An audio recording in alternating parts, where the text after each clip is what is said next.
Welcome to Cash in the Cyber Sheets. I'm your host, James Bowers, and together we'll work with business leaders and industry experts to dive into the misunderstood business of cybersecurity and compliance to learn how to start making money from being secure and compliant. Welcome to Cash in the Cyber Sheets.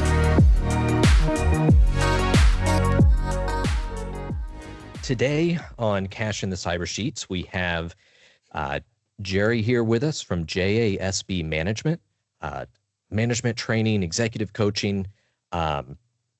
Really excited to have you on, Jerry. Talk about all the different things that you're doing. I know there's some particular focus that you have, but if you want, tell me a little bit about JASB Management, particularly what it is that you're focusing on and helping people with. JASB focuses on helping people and organizations be better, learn more, and increase productivity as well as profitability. We all have parts of our thinking that often holds us back because we don't really see ourselves or see what we do. We're all creatures of habit. Now, what JASB is designed to do, and let me say certainly has been doing that for, at this point in time, 39 years, is help people gain insight into how they're thinking, determine what is not working for them the way they might like it to, and then set goals and develop a specific plan of action, a step-by-step approach in order to make changes. I like to take myself as an example in that regard, because in a prior career, I was a CEO of a 125-person service business. When people used to ask me, how do I delegate? I used to say, I love to delegate. I'm terrific at delegation. And I really thought I was, because I had good people. I had a productive company. I had a company that was profitable, a company that was growing. And at 40, 41, 42 years of age, it naturally seemed to me that I was doing a good job delegating. But what would happen in those days is something would come across my desk, and I would say to myself, I don't want to do this to my assistant because she's also the office manager, and she's got 13, 14 people who report to her. But the thought crossed my mind that if I do it, it's going to be done well. It's going to be done better. So therefore, I did it. One of the things I call myself at this point in my life and my career is I'm a recovering perfectionist. And perfectionists cannot delegate. And perfectionism happens to be a very common characteristic of driven, successful people, because it does drive people to the top. It also can drive people to the gutter. And that's just one example of an attitude, a habit of thinking that prevents us from doing what we otherwise could. So that's definitely a big one, and had a lot of trouble with the perfectionism myself. Not that everything came out perfect, but a lot of analysis paralysis. And honestly, for me, you can't steer a parked car. So at this point, some of it's just, let's go scrape the elbows, get moving, and fix it up along the way. With everybody that you're helping, with everybody that you've worked with, is there like a common insane thing that you typically see, or like kind of the top three that's just really keeping people from getting where it is they want to be? Well, I think that probably I would have to say that the number one item for most everybody is email. Most of us get tens, hundreds of emails every day or every week that have no bearing on what we're doing. And unfortunately, because of that, many people spend their day, or a good part of their day, working on their email and then being distracted by their email. Because if somebody needs you immediately, I would certainly think that they're not going to send an email and expect to have you respond within a minute or two. They're going to pick up the phone. Exactly. They're going to pick up the phone, and they're going to either send a call or send a text. So what happens with email is, for most people, if they don't turn off their computer, or turn off the screen, the sound of an incoming email is a distraction, and it may take you away from what you were thinking on, what you were focusing on. Interruptions, James, are extremely damaging to productivity. The time that it takes to answer the question or respond to the inquiry is usually not significant. But with any interruption, there is usually a social interchange at the beginning and at the end. And then there also is the time that it takes you to refocus on what you were doing, You just which may stop the be train of thought. exactly. It may only take 15, 20 seconds, a half a minute. It may take a minute or two, or sometimes you're just never going to get back to where you were. And whatever time it took to get you back to there is wasted time. Number two is communication. Unfortunately, most of us were, certainly in my generation and yours, were never taught communication. Communication is a process requiring three elements: a sender, a receiver, and a message. And unless the message is received, there's no communication. And unfortunately, that happens all the time. You certainly know the old game where you pass a sentence or a thought around in a circle, and what comes out at the end of the end of the circle is often 100% different than what started. Yeah, And the that's first an example. person says, I want to bake a cake. By the end of the round robin, it's a monkey on a bicycle. Right. Completely different. Precisely. So communication, I would say, is number two. And that's really interesting with breaking it down like that, because we do the same thing on the audit side, where you say, are you doing this? Do you have this secure? And people always say, yep, absolutely. We've got this done. Then you dig into it and you start looking at the work, and no, it's what we were asking for and what you were answering were completely different things. Is that something that you help, like if we're doing an engagement, we're working with you for the personal development, the business development, is that one of the areas that you help develop for different people? Very definitely, James, because as I said, we talk about change, and change is the essence of my business. With that, that sounds like it's the evil that I know. Grass isn't greener. I know what I'm dealing with here. But is it more of a thing that people are just scared of making changes, or is it that you think that they're scared of not knowing what step to take? I know how to handle the situation I'm in now. If I go over there, I don't know if I'm going to be able to handle that, if I'm going to be able to know what to do. I think it's just a matter of we know what we're doing now. They've been good. Why do I need to change? Well, the reason you need to change is that good is the enemy of great. What worked last month is not going to work as well as it is utilized next month. Shifting a little bit, because I think there's definitely a lot there that we could go on, for days and weeks about. What made you decide to step away from having the company that you were managing and start JASB? What made you make that leap? Well, I went into business myself. I purchased the business, and then I had a serious car accident. I broke my neck. I broke my back. I was in the hospital for 3 months. It became necessary for my ex-wife to sell that business because they didn't know if I would recover. Fortunately, I did recover. And when I did, I looked around about what I wanted to do, and I love to help people. In fact, I'll share with you my life mission at this point in time is very simply to do as much as I can for as many as I can for as long as I can to make a difference in the lives of hundreds of people.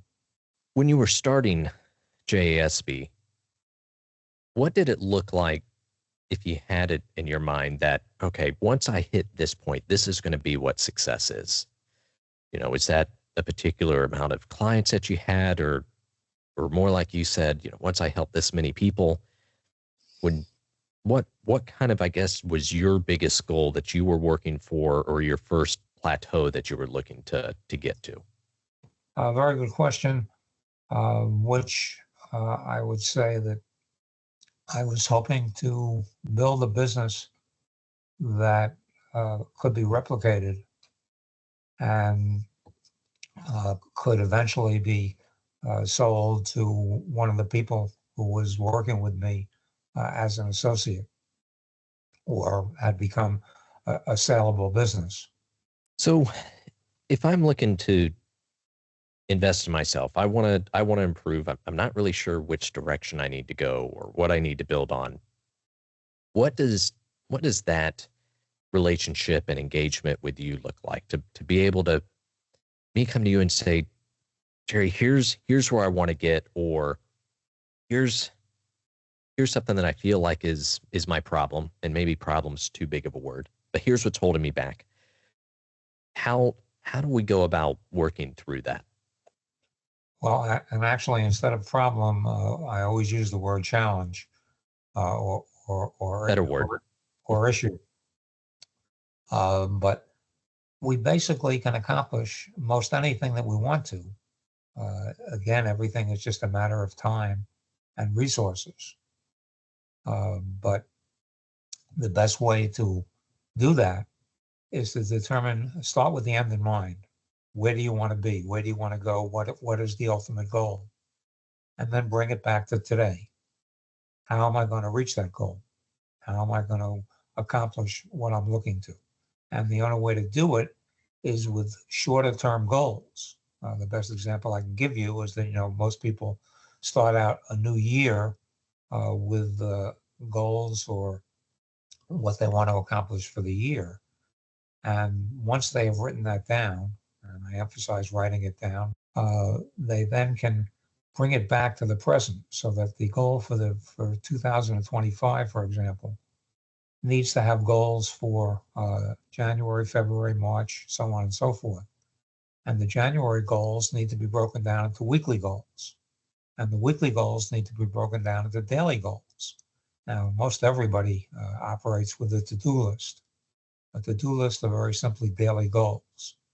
But when your to-do list is based on the end in mind, what you ultimately want to accomplish, you're doing the things that are going to be necessary to get you to where you want to go. You need to be uncomfortable before you become comfortable in doing anything. And we try to help people understand that the analogy that I often ask them is how they felt the first time they drove a car. And how do they feel today, having them driven for X number of years and X number of hundreds of thousands or tens of thousands of miles? And obviously, it's night and day. I don't know. I've seen some of the people drive around here. I don't know if they should feel that way. I couldn't disagree with you, but unfortunately, in Florida, I mean, just really kind of what it sounds like is using the same to-do list that I'm doing, but having those goals. Where do I want to be at the end of the year?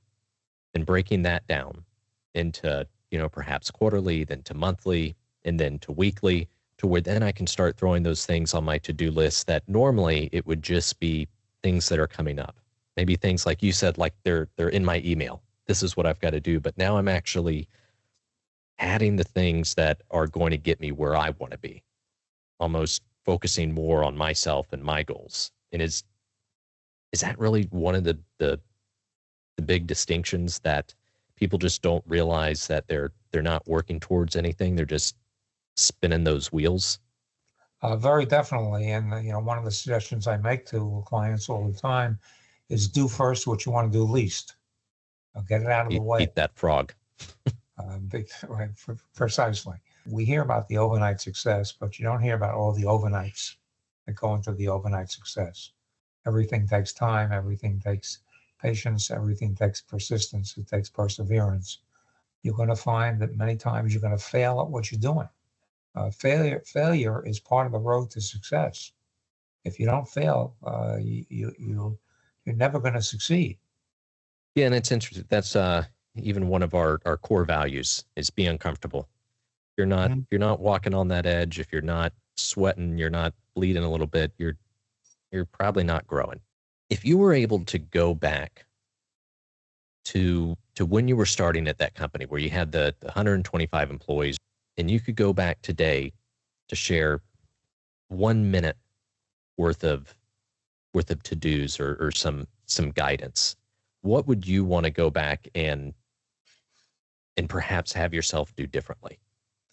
Well, that's an easy question for me to answer, James, because I share all the time that in retrospect, the biggest mistake I made in my life is that when I was in my 20s or 30s or even early 40s, I didn't find somebody who was then my age as a mentor, somebody that I could turn to, somebody that had a lot of wisdom based on life experience. Had I taken advantage of that type of person, it would have allowed me to make many fewer mistakes. It would have allowed me to work many less hours. It would have allowed me to have achieved and accomplished even more than I fortunately was able to do in a whole lot less time. And if I'm looking to have a mentor, I want to do that now. How is it that I get started with you? How do we engage? How do we start working together to get me to where I want to be? Well, I coach slash facilitate a 7-week program that focuses on attitudes. It focuses on what's called time management. It focuses on goal setting. It focuses on helping people learn how and get in the habit of writing their goals. And what we offer is in effect, a course in goal setting, along with these other items, one of which is communication, that will allow us to understand and learn from the experience and the times and travails of millions of people who preceded us. Because as I share with people, what I'm offering is not rocket science, it's wisdom. And there's nothing more powerful than wisdom. If I'm wanting to get started with you, if one of the listeners is email the best way to get a hold of you, or to give you a call and say, I want to be part of the program? Email is the best way to get a hold of me. Well, beautiful. Well, Jerry, I really appreciate you coming on today. Like we said, the company is JASB Management. We'll have all of the details, your email.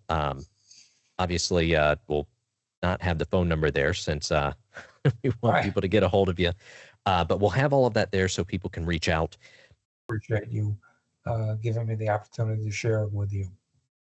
No, Jerry, I really appreciate you coming on. And yeah, you need to make sure to have the goals, write them down. And I think the last point there is have a good coach.